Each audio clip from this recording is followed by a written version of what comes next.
Marine Le Pen, bonjour. Bonjour. Députée, présidente du Rassemblement national. Nous sommes le 5 février. Vous avez peut-être suivi l'intervention du Premier ministre hier, Jean Castex, à propos du coronavirus. Alors, que dit-il? La situation ne nécessite pas de confinement. À ce jour, un nouveau confinement sera pris, la décision sera prise en tout dernier recours. C'est ce qu'a dit hier Jean Castex. Est-ce que la situation nécessiterait un nouveau confinement? A priori non, mais si vous voulez, ce que je trouve frappant et particulièrement pénible, j'ose le terme, c'est qu'on a le sentiment que dans l'esprit du gouvernement, il n'y a que deux solutions. Le confinement et le couvre-feu. Confinement, pas confinement, couvre-feu, pas couvre-feu, couvre-feu à 18h, couvre-feu à 20h. Mais tout le reste de la stratégie qui doit être mise en œuvre face au Covid est où? Les soins. On a abandonné l'idée de soigner le Covid et notamment les gens dès qu'ils ont des symptômes.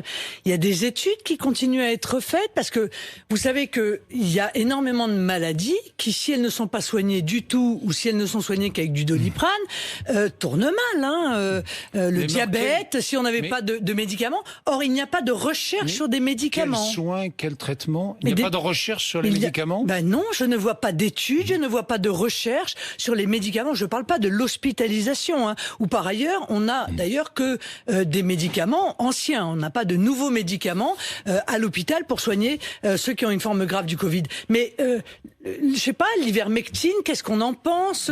L'hydroxychloroquine, quoi qu'on en dise, qu'est-ce qu'on en pense? Pas beaucoup de bien. Enfin, du moins, toutes les études qui ont été engagées.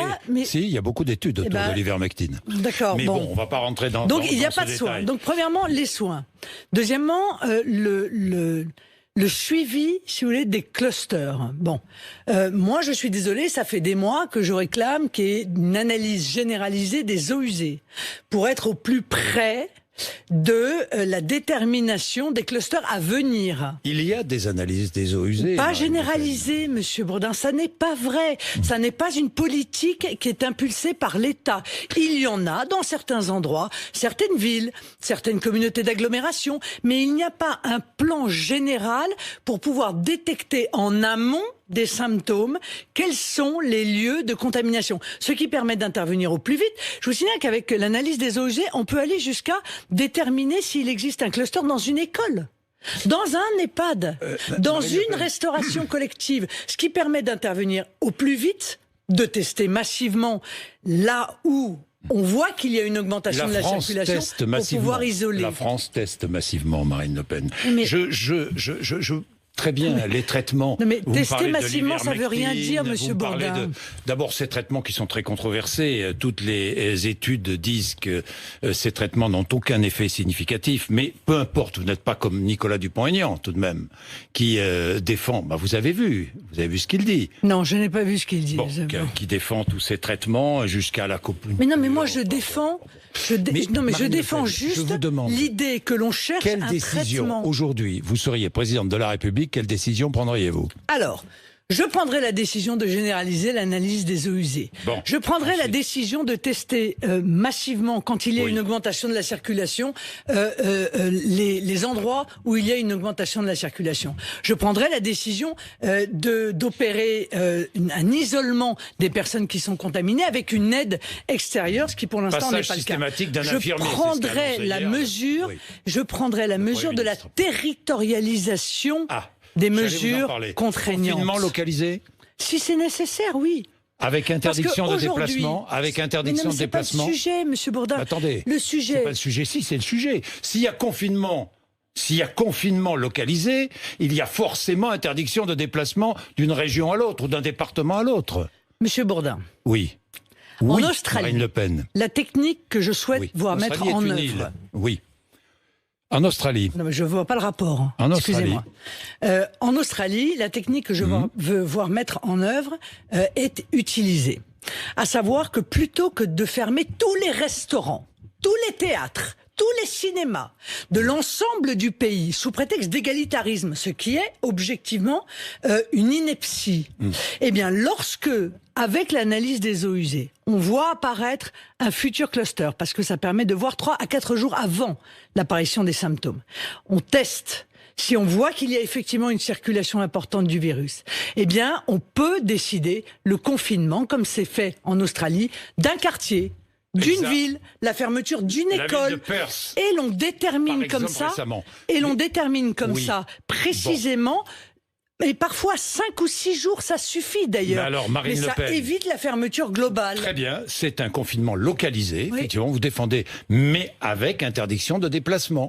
Parce qu'en Australie, c'est ce qui se passe, si interdiction de déplacement. Mais bien on n'a pas le droit de se rendre dans les zones qui sont infectées. Monsieur Bourdin, est-ce qu'il vaut mieux ça pendant 6 ou 7 jours ou est-ce qu'il vaut mieux que nous vivions comme nous vivons actuellement, totalement contraints, totalement bloqués, avec les restaurants fermés, les bars fermés, les discothèques fermées, les stations de ski qui sont en train de mourir sous nos yeux, des gens qui sont obligés de courir à la sortie de leur travail pour récupérer leurs enfants, faire leurs courses en quelques minutes, pour être à 18h chez eux. Est-ce qu'il vaut mieux la spécificité, la localisation, la territorialisation, ce qui permet aussi à l'économie de respirer. Parce que tous les endroits où le virus circule peu, eh bien, il y a une vie économique qui se déroule normalement. Ou est-ce qu'il vaut mieux ce que nous vivons actuellement ? Ben, moi, mon choix est fait. Hein. Bien, Marine Le Pen, les vaccins, vous dites à juste raison. D'ailleurs, le gouvernement, finalement, vous a rejoint, puisque le gouvernement nous a dit qu'il était prêt à acheter le vaccin russe, le Sputnik V, s'il est homologué, évidemment. Là, vous êtes d'accord, j'imagine. S'il est homologué, on l'achète. Bien sûr. C'est bien cela. Donc, on attend l'homologation avant de l'acheter. Oui. Bon, très bien. En ce qui concerne les vaccins, j'ai 2 questions à vous poser. La première, ce sont les certificats de vaccination. Vous êtes formellement opposé aux certificats de vaccination. J'ai vu que la Suède et le Danemark allaient mettre en place des passeports vaccinaux. Pourquoi faire ? Pour pouvoir voyager ou pour accéder à des événements sportifs, culturels ou à des restaurants. Vous êtes contre, pourquoi ? Oui, je suis contre. Je suis contre d'abord parce qu'on est dans l'incapacité de vacciner les Français qui le souhaitent. Donc, excusez-moi, mais on peut pas donner un passeport vaccinal. En privant les gens de leur liberté, alors même qu'ils souhaitent se faire vacciner, qu'on est dans l'incapacité. C'est comme en Suède ou au Danemark, lorsque une grande majorité de la population sera vaccinée, bien sûr. Mais je suis contre, moi. Je suis contre car je ne vois pas l'intérêt de ce passeport vaccinal. Je suis désolé, je n'en vois pas l'intérêt. Je vois une atteinte à nos libertés, une fois de plus, et il y en a eu beaucoup, au point que la France est en train de s'effondrer dans les classements des démocraties, est aujourd'hui considérée comme une démocratie défaillante. Ça devrait tout de même interpeller ceux qui sont à la tête de notre pays. Donc je suis contre ce passeport vaccinal. En revanche, je souhaite que tous les Français qui le veulent puissent être vaccinés. Et je m'aperçois qu'on a assisté à un fiasco dans la campagne de vaccination, dont on n'est pas sorti d'ailleurs. Probablement au mois de février, on ne pourra pas vacciner de nouvelles personnes. Parce qu'on va être obligé de réserver le mois de février à accorder aux gens leur 2e vaccination. Vous auriez espacé les doses ? Non, pas du tout. Je trouve que c'est très dangereux d'espacer les doses. Le font les Britanniques, par exemple. Oui, eh bien c'est très dangereux et je crains qu'il n'en ait à s'en mordre les doigts dans le futur. Et pour le coup, vous voyez, je suis d'accord avec Monsieur Véran quand il dit qu'il ne faut pas espacer les doses. Espacer les doses, c'est prendre le risque d'un affaiblissement possible des gens qui sont vaccinés face au virus, s'ils le rencontrent entre les 2 vaccinations. Et c'est surtout prendre le risque de l'aggravation du risque de mutation du virus. Or, nous avons une capacité de séquençage qui n'est pas suffisante, et ça c'est un des grands aspects de priorité, je crois, qui doit être celle du gouvernement. Il faut développer massivement le séquençage du virus. Nous sommes en train de rechercher des variants que nous connaissons, mais ce qu'il faut aussi, c'est être capable de déterminer des nouveaux variants qui pourraient intervenir. Or, il faut au moins 10% des tests qui puissent être séquencés. Nous en sommes aujourd'hui encore très loin. Donc commençons encore une fois par organiser cela de manière précise, rigoureuse.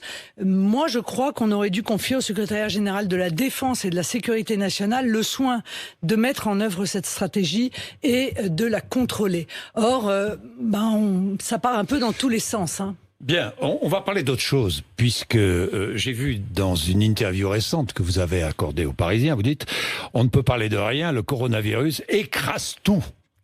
C'est vrai. Écrase tout ? Oui, c'est vrai. Ah oui, mais le 25 janvier, vos vœux, vous avez consacré l'essentiel de vos vœux au coronavirus, hein, Marine Le Pen. C'est vrai, vous avez raison. C'est une forte inquiétude chez les Français. Bien sûr, je le comprends. Mais il n'en demeure pas moins qu'il y a une situation économique dont il faut que nous parlions, qu'il y a une situation migratoire qui continue, qu'il y a évidemment l'islamisme qui reste, et on va en parler bien sûr, reste un danger majeur, et que donc tous ces sujets-là, il faut qu'ils puissent trouver un espace à côté de la crise sanitaire, parce que j'espère que la crise sanitaire disparaîtra, que ce virus disparaîtra ou au moins sera maîtrisé.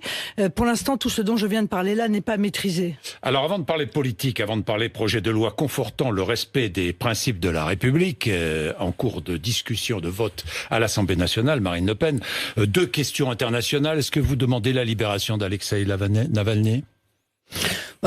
On va avoir du mal à demander à un pays étranger, à la justice d'un pays étranger, d'opérer la relaxe, en quelque sorte, de quelqu'un. C'est compliqué, vous voyez, sur le plan international. En revanche, je demande à la Russie d'être attentive aux droits de la défense de monsieur Navalny, qui a été jugé pour avoir, je crois, être allé à l'encontre de son contrôle judiciaire dans une affaire, d'ailleurs, qui l'oppose à un Français, à une grande société française, Yves Rocher. Bon. Donc tout ça n'a pas grand-chose à voir avec la politique. Vous l'admettrez avec moi. Il n'en demeure pas moins que, encore une fois... 10 000 personnes arrêtées depuis le 23 voilà, janvier. Encore, oui. Oui. Il y en a eu aussi beaucoup pendant les Gilets jaunes. Oui, 10 000 personnes en prison pendant les Gilets jaunes. Il y a eu beaucoup de gens qui sont partis en garde à vue. Depuis le 23 Mais moi, je janvier. suis très attaché, encore une fois, au respect des droits de la défense dans tous les pays. Les choses sont très claires dans mon esprit. Donc s'il y a une violation des droits de la défense, alors je suis prête à intervenir. Vous défendez les Ouïghours en Chine de la même manière. En tout cas, ce qui est sûr, c'est que je défends effectivement la dignité humaine, et je souhaite que les Ouïghours puissent bénéficier du respect de la dignité humaine. Bien, vous avez renoncé à sortir la France de l'Union européenne. Pourquoi ne voulez-vous plus maintenant suspendre les accords de Schengen ? Ah non, ça n'est pas du tout ce que j'ai dit. Ah bon? Et qu'est-ce que vous avez dit? Ça n'est pas du tout ce que j'ai dit. Si, vous avez dit qu'il fallait permettre la libre circulation des citoyens à l'intérieur de l'espace Schengen. Monsieur C'est Bourdin, ce que vous avez dit. J'ai beaucoup de respect pour vous, mais ne me parlez pas à ma place. Bon, alors allez-y, allez-y. Monsieur Emmanuel Macron, président de la République française, est venu à la frontière espagnole pour dire il faut réformer Schengen. Ah, merveilleux. Enfin, un mot et une ouverture vers la réforme très attendue de Schengen. Et puis plus rien. Et donc je suis venu lui dire, écoutez, si vous souhaitez réformer Schengen, je pense que la première des choses que vous devriez faire en urgence, c'est déjà, parce que c'est du bon sens, de réserver, puisque je me doute que monsieur Macron ne souhaite pas la maîtrise totale des frontières nationales. Au moins, vous devriez réserver la libre circulation exclusivement aux nationaux des pays de l'Union européenne. Ça veut dire quoi? Des pays de l'espace Schengen. Non, mais ça veut dire quoi? Ça veut dire qu'aujourd'hui... On est bien d'accord, des pays de l'espace Schengen. Ça veut dire qu'aujourd'hui... Les pays de l'Union européenne plus les pays associés. Oui, ça veut dire qu'aujourd'hui, en réalité, bénéficie de la libre circulation tout le monde. Les clandestins, ceux qui ont les étrangers en situation légale, qui ont une autorisation de séjour. Et moi, je viens dire que si un pays veut ouvrir ses frontières aux migrants, veut accorder des visas, veut accorder des autorisations de séjour, il faut qu'il assume les étrangers qu'il accueille. Et qu'ils ne se disent pas, je les accueille et puis après ils pourront aller s'égayer ou s'installer dans n'importe quel pays de l'Union européenne. Je trouve que c'est un véritable scandale. Moyennant quoi, monsieur Bourdin? Vous ne voulez plus suspendre les accords de Schengen? Non, monsieur Bourdin. Car moi, ce que je souhaite, ça je pense que monsieur Macron pourrait le faire en urgence. Mais moi, ce que je souhaite, c'est que chaque pays retrouve la maîtrise totale de sa politique migratoire et de ses frontières. Ça veut dire qu'en revanche, ce que je ferais, moi, quand je serai présidente de la République, c'est que je plaiderai pour que on puisse passer des accords bilatéraux entre pays. La France décide de passer un accord bilatéral, par exemple, avec le Portugal. Puisque je considère que le Portugal est un pays sûr, et je viens dire au Portugal, écoutez, nous allons passer un accord de libre circulation entre vos nationaux et les nôtres. que je pourrais suspendre si jamais Donc il n'y a plus d'espace une difficulté. Schengen. Voilà. Donc Il n'y a plus d'espace Schengen. Il y a une libre circulation décidée Dans par l'espace chaque Schengen. pays. Par chaque pays, par des accords bilatéraux, ça s'appelle la maîtrise de nos frontières Bien. et de notre politique Mais dans migratoire. un cadre européen. Oui, mais Oui. on a. Ben mais, oui, mais nous ne Marine sommes Le pas. Pen, oui. Mais Monsieur Vous Bourdin. avez évolué, mais très bien. Mais Monsieur Bourdin, admettez-le. Monsieur Bourdin, Admettez-le. vous Oui. avez lu tout ce que nous avons écrit. Oui, moi j'ai Vous tout savez lu. bien que nous avons fait un Oui. grand manifeste Vous pendant avez les beaucoup élections évolué, Très européennes. bien, mais c'est votre choix. Non, C'est pas le mien. C'est votre choix. Qui Vous s'appelle avez le Manifeste évolué. pour une alliance européenne Oui. des nations. Nous sommes pour une alliance européenne des nations. Nous ne sommes pas Vous contre avez même l'Europe. lancé une grande campagne Nous sommes contre le pacte européen sur la migration et l'asile. Avec Oui. une pétition. Contre D'ailleurs, on se demande où est cette pétition. contre le pacte. Oui, oui. Voilà. Mais encore une Contre fois, le pacte européen nous ne sur la sommes pas des migration et l'asile. anti-européens, nous sommes contre l'Union Vous avez européenne. évolué. Très bien. Mais en quoi là, le fait de lutter contre... Non mais Monsieur Bourdin, vous ne pouvez Oui. pas balancer comme ça une phrase en Je ne disant vous balance avez pas. évolué et puis passer à autre Mais sur chose. l'espace Schengen, vous avez évolué, mais très bien. Non, mais nous n'avons pas évolué. Nous avons toujours plaidé pour que chaque pays maîtrise ses frontières. Ce que nous disons à Emmanuel Macron, président de la République, en urgence, au moins plaider pour que cette libre circulation soit réservée exclusivement à ceux qui ont la nationalité d'un pays de l'Union européenne. De l'Union européenne, Mais de nous n'avons l'espace. pas le droit d'être Ok. constructifs dans Mais le je- débat.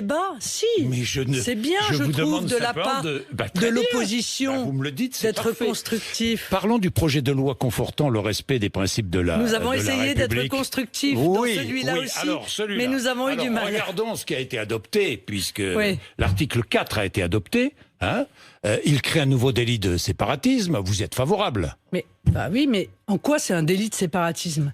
Moi, je suis désolé, on va le lire ensemble. Hein. Toute personne menaçant, violentant ou intimidant un élu ou un agent du service public dans le but de se soustraire totalement ou partiellement aux règles des services publics. Chouette alors, moi, 5 ans de prison, moi, 75 000 euros d'amende. je signe dès demain. Moi, ceux qui Vous avez s'attaquent aux voté pour élus, ceux qui s'attaquent aux agents du votez service pour public, oui, bien sûr, évidemment. Bon. Mais en quoi c'est la lutte contre l'islamisme, ça? L'article 4. Non, en quoi est-ce de la Bis. lutte contre l'islamisme?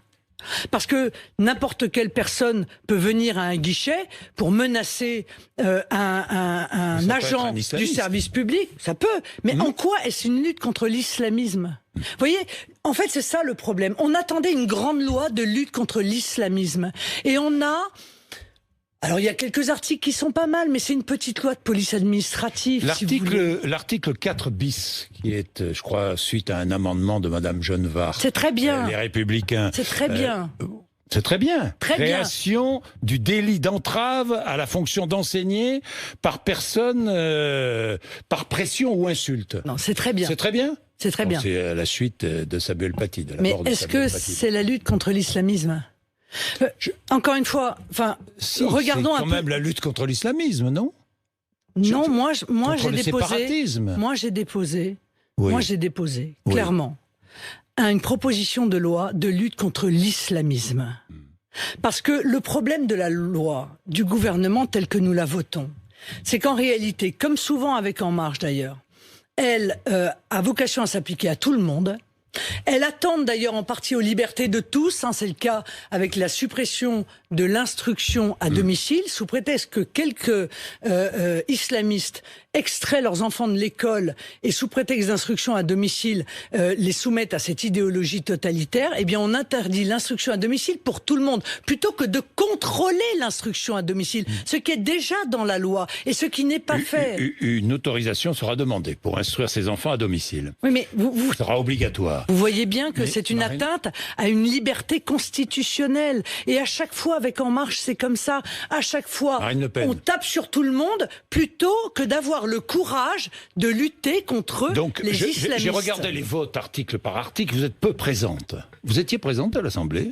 Est-ce que les monsieur, moi députés j'étais du présente Rassemblement déjà. national- J'étais présente à la commission parce Oui, que mais au vote, j'ai participé à la commission. Au vote. Voilà. Je regardais l'article 4 bis, personne n'a voté Rassemblement national. Vous m'étonnez beaucoup parce que J'ai regardé vous ça m'étonnez tout à l'heure. beaucoup parce que nous Le avons vote de la fait nuit. justement un calendrier pour que le Rassemblement national soit regardez de près, représenté vous verrez. partout. Mais nous ne sommes Regardez que de près. 6, monsieur Bourdin. Oui, 6. D'accord. Enfin, vous En pourriez marche, voter. ils sont 300. Vous pourriez voter. Et LR, ils sont 150. D'accord. C'est beaucoup plus facile d'être présent en toutes circonstances quand on est Non, mais lors 150. du vote, Parce on est qu'il n'y en a présent. jamais 150. Lors du vote, on est D'accord. présent. Non, monsieur, c'est les votes des amendements. Nous allons voter sur la loi et évidemment, allez voter. nous serons présents pour... Vous allez voter pour ? Mais j'attends, monsieur Bourdin, parce que le débat, encore une fois, n'est pas terminé. Ce débat sur lequel, monsieur Bourdin, et ça devrait vous scandaliser, nous n'avons aucun temps de parole. Nous n'avons même pas la capacité, entendez-moi bien, de défendre nos propres amendements.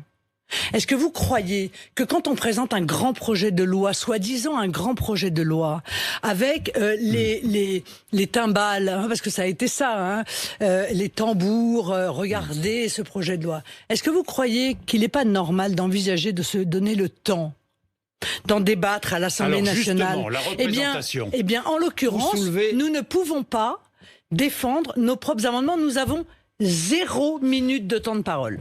Marine Le Pen, vous avez soulevé le débat de la représentation à l'Assemblée nationale. Vous avez vu l'initiative prise par François Bayrou qui est écrit au président de la République. Il demande une loi électorale juste. Il demande à tous les chefs de parti d'envoyer le même courrier. Il demande une proportionnelle, évidemment, aux prochaines législatives. Est-ce que vous répondez favorablement à ce courrier de M. Bayrou ? J'ai répondu favorablement et j'ai envoyé ce courrier hier. Donc je partage évidemment ce souhait, cette volonté de voir les Français représentés à l'Assemblée nationale. Parce que c'est ça le fond du problème. C'est que nous avons une Assemblée nationale qui n'est pas représentative des Français. Et le Rassemblement national que je préside a 1% du nombre de députés. Or, il ne me semble pas que nous fassions 1% des voix. Et par conséquent, nous devrions avoir le nombre de députés qui correspond au nombre de Français qui votent pour nous. Donc vous demandez le retour de la proportionnelle comme François Bayrou. Bien sûr, et comme d'autres, je le crois. Car il y a beaucoup de mouvements politiques en France qui sont pour cette proportionnelle. Je rappelle que nous sommes le seul pays en Europe à ne pas avoir la proportionnelle aux élections législatives. Et c'est surtout une promesse d'Emmanuel Macron. S'il pouvait en tenir une, ça pourrait être bien. Bien, la présidentielle, j'ai vu la déclaration du président des Républicains ce matin qui dénonce une entente tacite entre vous et Emmanuel Macron. Christian Jacob qui dit « Leur vision de la politique est la même, leur projet c'est eux-mêmes ». Voilà ce qu'il dit. Oui, mais enfin, je n'arrive même pas à comprendre le sens profond de cette déclaration. Monsieur Jacob devrait travailler. Et moi, je vais vous dire, j'en appelle à tous les élus locaux, en fait, y compris les élus locaux LR. Venez nous rejoindre. Voilà. Détournez-vous de ces états-majors qui sont manifestement compromis, qui ont arrêté de travailler pour la France, et venez nous rejoindre parce que nous avons vraiment la capacité de créer une très grande dynamique aux élections présidentielles. Et moi, j'ai besoin de tout le monde. Il faut qu'on sorte de la politique qui est menée par Emmanuel Macron. Il vous faut des alliés pour gagner. Il me faut tous les gens qui sont de bonne volonté, qui ne veulent plus de la politique d'Emmanuel Macron, qui souhaitent une France souveraine, libre, indépendante, le retour de la prospérité, du bon sens, de la raison, monsieur Bourdin. Ceux qui veulent le retour de la raison dans notre pays. La raison, un monde organisé, structuré, dans lequel on ne demande pas aux policiers d'être des assistantes sociales, par exemple. On leur demande, voilà, on ne dépense pas une énergie folle à essayer de rendre facile la vie des délinquants et des criminels, mais plutôt on dépense une énergie folle pour tenter de s'occuper des victimes, où les méchants sont condamnés et les gentils sont récompensés. Voilà, excusez-moi, mais c'est ce qui a fondé notre société. Aujourd'hui, on a parfois l'impression d'un renversement absolu et total des valeurs. Et moi, je viens dire à tous ceux à qui ça ne va pas, venez avec moi. Nous allons remettre la France sur les rails de la raison. Si vous êtes élue présidente de la République dans 16 mois, quelle sera votre première décision ? Ma première décision, ce sera de maîtriser l'immigration. Ma première décision. Parce qu'encore une fois... comment ? Par l'intermédiaire de la reprise en main de nos frontières, de la reprise en main de notre politique, de notre politique, des douaniers à toutes nos frontières, de notre politique de visa. Oui. J'irai instaurer des visas. Oui, j'irai voir les pays dont sont issus les immigrés pour leur dire qu'ils doivent reprendre leurs compatriotes lorsque ceux-ci sont en situation irrégulière. Je changerai le code de la nationalité pour que la nationalité française s'hérite ou se mérite, qu'on se retrouve pas à donner de manière quasi automatique à monsieur Koulibaly la nationalité française alors qu'à 18 ans il avait déjà un casier judiciaire long comme le bras. Je vais réinstaurer là aussi dans la politique migratoire de la raison. C'est ce que je souhaite faire partout, en économie, dans la fiscalité, dans la politique migratoire, dans nos relations internationales aussi, parce qu'il faut qu'il y ait une cohérence, encore une fois, de la politique de la France avec sa politique internationale, sa diplomatie. J'ai une dernière petite question, pas si anecdotique que cela. Vous avez vu l'augmentation de l'enveloppe de frais des députés, vous en bénéficiez, plus 15%. Est-ce que vous trouvez logique cette augmentation ? Je comprends bien qu'elle tombe mal quand la situation du pays est difficile. Moi, j'ai peu de difficultés avec cette enveloppe parce qu'elle est, je l'utilise quasiment pas. Mais je pense que on aurait pu peut-être faire des compensations entre députés, entre ceux qui ne l'utilisent pas et ceux qui l'utilisent pour éviter d'avoir augmenté l'enveloppe en ce moment. Ça ne vous choque pas ? Je comprends que ça choque les gens qui sont dans la difficulté. Mais enfin, en même temps, il faut savoir, et je le dis parce que je pense qu'il est juste aussi de le dire, que les députés ont fait beaucoup d'efforts pour baisser le coût de la démocratie. Il faut quand même le savoir. Il faut que les Français sachent. Je sais que aujourd'hui, il faut faire du politique bashing à tout prix et que les politiques sont les assiettes du baltrap. Mais attention à cela. Les députés ont fait beaucoup d'efforts. Ils ont appliqué par exemple leur retraite, ils l'ont calé sur le système général. Donc beaucoup de choses ont été faites. Voilà, il faut aussi qu'ils aient les moyens de travailler correctement. Bien, merci Marine Le Pen d'être venue nous voir ce matin.